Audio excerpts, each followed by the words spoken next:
Hey, awesome. We're back with the live Q&A. I'm Chris, back with Matt. Hey. So we're closing out the series, Generous Life. What's your main, if you had to say, walk away with one thing from this series, what would you say that it is? Being versus doing. Understanding generosity is a being. It's about who you are versus the action you do. Now, yeah, the actions we do oftentimes reflect who we are, but I think in the world of giving and generosity in our culture, we can assume we're generous and not really be here. And so I think that's probably the biggest thing. Yeah, it's almost that, I remember reading a study one time. That sounds really nerdy. That's a nerdy way to start a comment. I remember studying something. I read a study of people who think about exercising. Yeah, right. Or something like that. If you allow yourself to make a plan and get it all in your head and get it on paper, you're like, oh, that feels so good. It's almost the same. Yeah. Well, it's almost the same physiological response as if you were to actually complete it. For a little moment. They get that I went to the gym. You didn't do anything. Yeah. That's just true. That's good. So what would you tell someone who, the person, I'm a great example. Yeah. We're closing on our first house in the next couple of days. It's a lot of money going towards something like that. It could be, hey, we just bought a new car, or hey, we bought, not even a new car, but I'm spending X amount of money on anything, right? It could be a good thing. It could be, I bought a guitar for my birthday, or whatever it might be, right? Yeah. So how do you talk those people through not feeling guilty for using that money in that way, rather than, I could have spent this money and built 5 wells in Africa, or something, you know what I mean? Yeah. How does that work?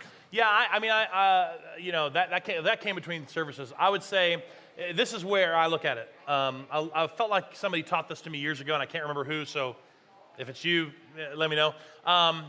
That honestly, that true generous people who are kind of centered in that faith aspect, they know that God has this plan for them to enjoy their lives, right? And that they have to be careful that it's not false guilt from the enemy.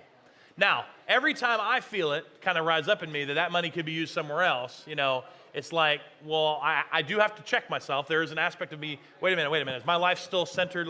Am I still giving first? Am I still saving? Yeah. Am I still making a plan for future generosity? Well, if that's true, then I can enjoy those things and be fine. And not have the guilt or the worry or whatever the case is. I think that check in our gut is a temptation to go either way. And you should at least process, well, maybe I've kind of slipped. We're not giving anymore, and we're not saving anymore, and I've been on this other crazy cycle, and maybe that check in your spirit is the Holy Spirit going, look, dude, that's a check on you. I think you should process that. If it's a check in your spirit, but you go back and go, wait a minute, no, my life is centered on giving. Anytime I can give, I can give. I'm able to save. I'm able to, plan for the future. I have a plan for finances. I have a plan for everything. I'm living with margin.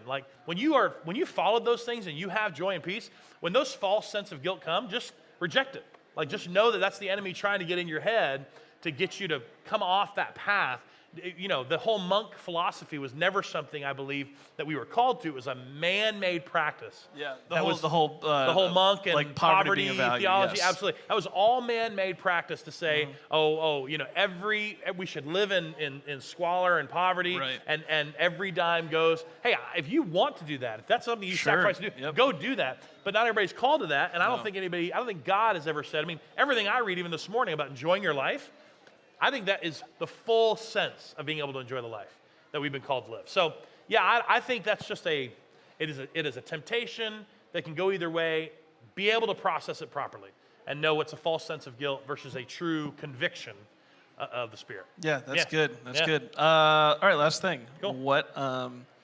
It's Christmas next week. Yeah. So what Christmas thing are you most looking forward to with you and the family and anything? What's the number one thing you're looking forward to? It's Chris and I are the same boat. Our little girls are 19 months, and and so last year they were just too small, right? Oh, yeah. Last year they just no clue. They're pooping and lying in the thing. So this year, they're walking around, they're excited, they see the tree. I'm excited about just Christmas morning with Charlie. Yep. And I know you with Addie. It's going to be the first time I think they experience the wow side of just gifts and the joy and everything. And I'm excited that we also get to experience the church service this year too. So I'm excited. That's probably the part I'm looking forward to the most. Yeah, Addie is very into smelling Christmas trees. I brought the tree into the house for the first time. It's like a little mini tree. And the first thing I did, I was like, Addie, come here. And I showed her, I was like, smell it. And she now, every time she's running through, she walks and she goes, this is a common custom. This is a common thing to come smell a tree. No, I guess I like the way trees smell. I don't know. But all right, we'll see you guys next week, Saturday, New Year's Eve, Christmas Eve, 4 and 5:30, and then Christmas morning at 10 a.m. Yeah. We'll see you then.